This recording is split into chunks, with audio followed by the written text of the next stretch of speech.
মৌতের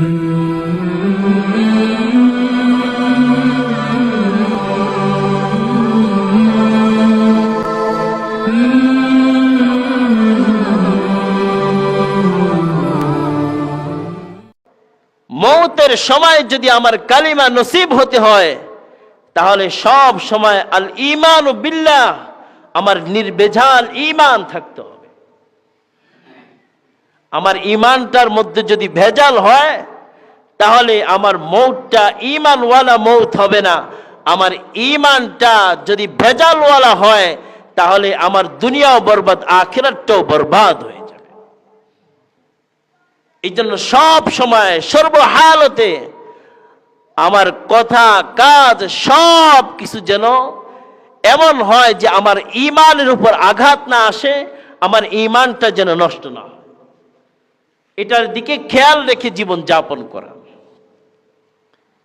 ঈমানের মধ্যে যদি ভেজাল থাকে, অনেক সময় দেখা যায় আমি বলি আমি মুসলমান, আমার আল্লাহ এক, আল্লাহকে এক আল্লাহ বলে স্বীকার করলাম, রাসূলকে রাসূল বলে স্বীকার করলাম, ঈমান আনয়ন করলাম, কিন্তু এমন এমন কথা আমার জবান দিয়ে বাইর হয়ে যায় যে আল্লাহর সাথে শিরিক হয়ে যায়, আল্লাহর রাসূলকে অবজ্ঞা করা হয়ে যায়, আমার ঈমানটা টাস করে বের হয়ে যাবে।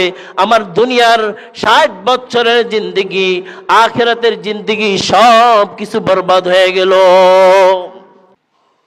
ইবাদত বন্দি করবে একমাত্র আল্লাহর জন্য, যেহেতু আল্লাহ বলছেন ওয়াবুদুল্লাহ ওয়ালা তুশরিকু বিহি শাইআ, তোমরা ইবাদত বন্দি করো, আল্লাহর সাথে কাউকে শরীক করো না।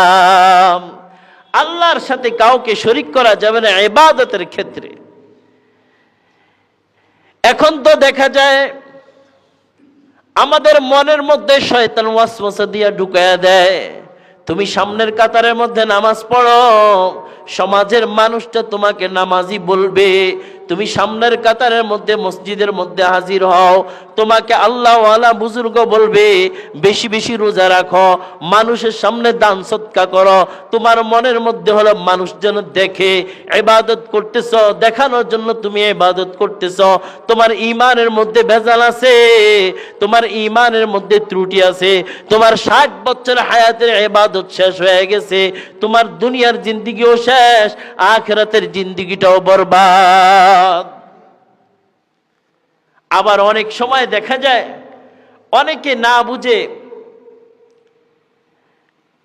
ইবাদতের ক্ষেত্রে, কথাবার্তার ক্ষেত্রে এমন ভাবে বলে যে শিরকের অন্তর্ভুক্ত হয়ে যায়। দুনিয়ার জমিনের মধ্যে ইবাদত কার জন্য বলেন? কার জন্য?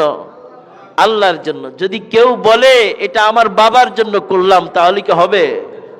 আসেনি একদল মানুষ, আসেনি একদল মানুষ যে বাবার দরবারে গিয়ে সিজদা দেয়। আপনারা দেখেন না, বাবারে তোর দরবার হতে কেউ ফিরে না খালি হাতে।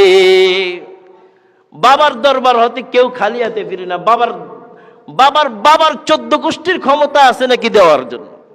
দেওয়ার মালিক কে? জোরে বলেন। দেওয়ার মালিক কে? সন্তান দেওয়ার মালিক কে? রিজিকের মালিক কে? সব কিছুর মালিক আমার আল্লাহ। তিনি হলেন একমাত্র খালেক, ফাআলুল লিমা ইউরিদ, তিনি যা ইচ্ছা তাই করতে পারেন। তাহলে যারা এই কথাগুলা বলে এবং বিশ্বাস করে, আল্লাহর সাথে শিরিক করে ফেলল। আল্লাহর সাথে শিরিক করা মানে তার ঈমানের মধ্যে ভেজাল ঢুকে গেল, তার হায়াতের জিন্দেগির 60 বছর 70 বছর 90 বছর সব শেষ হয়ে গেল, আখিরাতের জিন্দেগিটাও বরবাদ হয়ে গেল।